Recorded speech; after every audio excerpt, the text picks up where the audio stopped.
If the Democrats really want you to believe they will fight for anything, they desperately have to change their branding, as Democrat Senator Warren does the same. When Senator Padilla...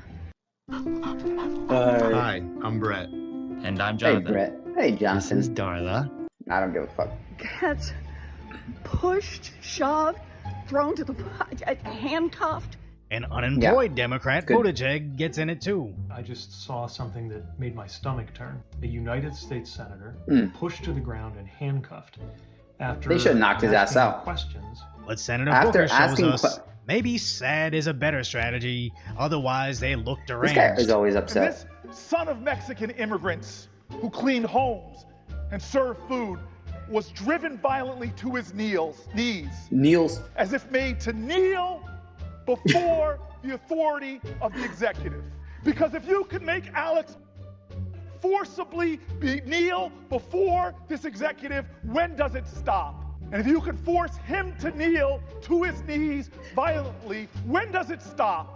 And the Democrats wonder why they have a problem appealing to men when all they do is lie and try to emotionally manipulate you into doing them favors, which is the exact opposite of masculinity. But the worst part about all of this is I don't think any of them are crying on camera because of virtue. They're just using it as a platform to begin their own presidential campaigns. It is. As LA Mayor Karen Bass writes, he's a sitting U.S. senator. This administration's violent attacks on our city must end. But confusingly, didn't condemn these violent attacks. With Governor Gavin Newsom writing, if they can handcuff a U.S. senator, imagine what they'll do to you.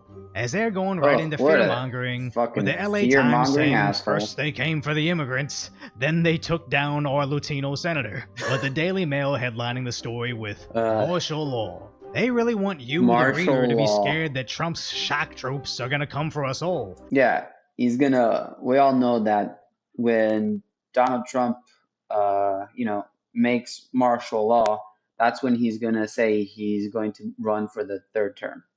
I'm pretty sure that's what we're expecting, right?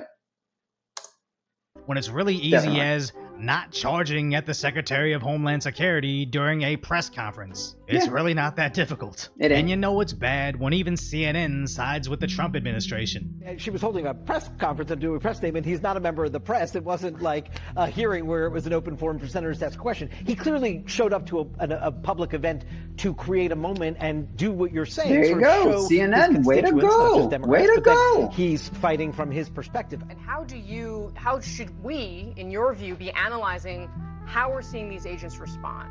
I love this was not a Q&A period, and she's interrupted. She's interrupted by someone who is speaking very loudly, and so her security detail confronts what we obviously now know to be the senator, and at that point, he is now going to be escorted out. But the second incident, in my view, happens the moment as officers are trying to lead him out, he then turns and walks back towards, kind of into those agents.